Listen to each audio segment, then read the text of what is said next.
Welcome back. You are watching Global Eye. There has been some breakthrough in the long-standing India-China border dispute. Both sides have begun disengagement of troops from the disputed Gogra-Hot Springs area. India's External Affairs Ministry said the disengagement process will be completed by the 12th of September. This is the fourth friction point seeing disengagement of troops, but troop deployment continues in few other spots in Depsang, Demchok and other areas along Ladakh and Arunachal Pradesh. This comes ahead of a potential meeting between Prime Minister Narendra Modi and Chinese President Xi Jinping at the SCO summit in Uzbekistan. To discuss this further, we're now joined by Lieutenant General Satish Dua, former Chief of Integrated Defence Staff, Anil Trigunayat, former Indian Ambassador and Distinguished Fellow at the Vivekananda International Foundation. Gentlemen, thank you very much for joining us. General Dua, how significant is this? Earlier, we've seen disengagement taking place at Pangong So, at the Finger area, at Galwan. So now this is the fourth friction point that we are hearing about.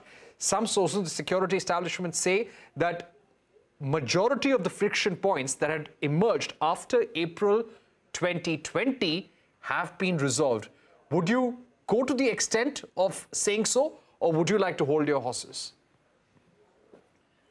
First of all, Parikshit, it's a heartening sign because the last such disengagement took place over a year ago, because it was in August last year that we disengaged from 17 Alpha, PP-17 Alpha, 17A. So I think it's a heartening sign. We are making some progress.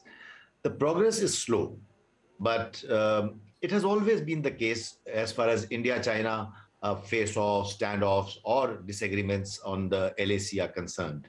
Let's not forget that the Nathula incident in 1967, which led to many casualties, it took 7 years to resolve the whole issue fully.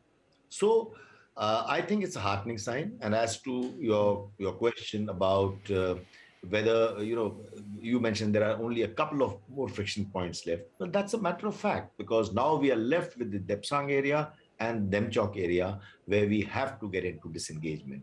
But let's also remember that while this disengagement is a heartening sign, but it's only disengagement so far. Disengagement means that you have pulled back from a face-to-face or an eyeball-to-eyeball or a place which can sometimes it can trigger off and unnecessarily avoidably trigger off a clash. So to that extent, it is disengagement. They're pulling back to safe distances from each other, but de-escalation has to start. We have to pull down our troops from the plateau, and that may take a while. I was looking at the statement of the Ministry of External Affairs, Ambassador Trigunayat. Now, that did not mention that we will revert to positions as existed before April 2020. Now, what does that really mean? That somewhere India would like to see what is the action on the ground? We would not want to play up this disengagement too much right now. The de-escalation word, as General Dua pointed out, that is something that still needs to be achieved? Well, Parikshit, I think we need to understand that with China, everything is a long haul, like their long march. And LAC often has been treated as line as per the Chinese. So what India is looking at, it is a good sign, as General Dua also said, that the de-escalation, which is a major de-escalation, I must say, will take place and will be completed within a given time frame. That is September 12th, a few days before the SCO summit in Uzbekistan. So what India's statement is very clearly, it has been that India wants a status quo of April 2020, and that has to happen eventually. But it wants a phased, coordinated, and in a verified manner, this withdrawal before the actual de-escalation really takes place.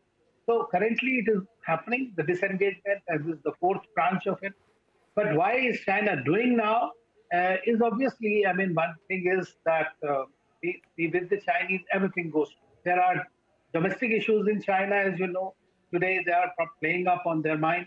The CPC meeting is coming up where Xi Jinping might be once again coronated for another term of a lifetime. So that is what he's looking at. He does not want more friction points. Already with the US, there is the escalation which is taking place. There is a problem with them in their domestic sector. In the economy is under stress.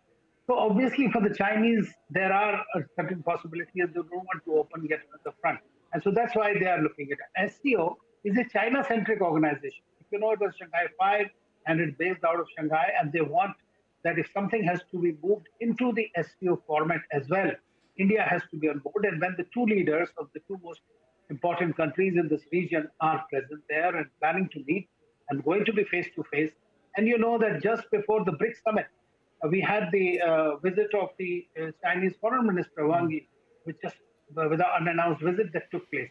So even at that time, they were hoping that if there is a face-to-face meeting and a visit, fortunately, this was a virtual summit. So now there's going to be a face-to-face meeting. Some results have to be shown. And for India, has very clearly, as Prime Minister Modi earlier has said, the sovereignty is supreme for us. And peace we want, but on the terms which are equitable and which are honorable.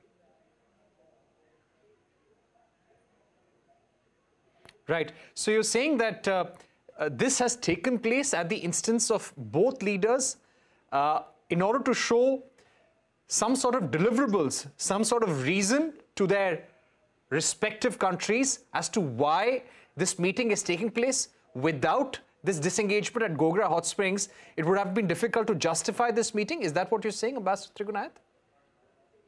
Well, obviously, I mean, otherwise there was no reason to talk.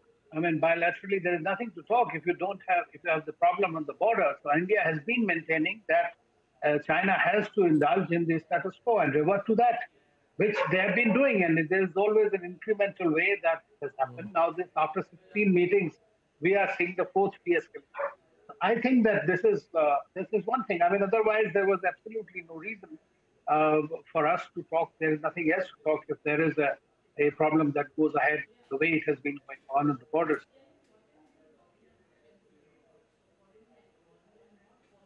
Right. General Dua, if I can come to you, till about a few weeks back, we had been hearing from sources in the security establishment that deployments at the LAC were at their peak. Almost 50,000 troops on each side. We're talking about very heavy machinery, Indian Air Force aircraft being deployed in those areas as well. Can that really be removed all of a sudden? No, nothing can be done all of a sudden. Let me just explain. We spoke about disengagement, that is going away, from each other so that we don't spark off an incident inadvertently also. Then we talk of de-escalation. When you de-escalate, you will move away from the vicinity of the LAC as it used to be earlier. How many of those troops will actually go back to the plains will remain to be seen. And I suppose, like we had a mirror deployment today from both sides, these things in today's world is very transparent. Both sides can know of each other's positions. So, broadly speaking, and so I suppose again those actions will also mirror each other's. The de-escalation will also mirror each other's actions. So, when you said that troops may move away, how far back will they move? Because surely we will like to keep some reserves. Certain emplacements have been made. Certain areas have been readied. So to that extent, our defense preparedness has moved up a notch or two, and that may be an understatement. So the fact remains, the progress remains to be seen. It will be a tricky thing. And the last sentence I'd like to say is that it will always be a long haul.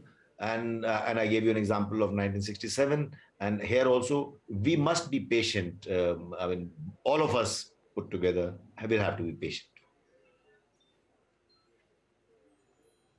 Right. The situation at the border will be guided by the political consensus between the leaders, between Prime Minister Modi and President Xi. The political relationship will guide the military tensions on the border. Do you feel that India would continue keeping up its guard at the LAC, considering what has happened in Galwan?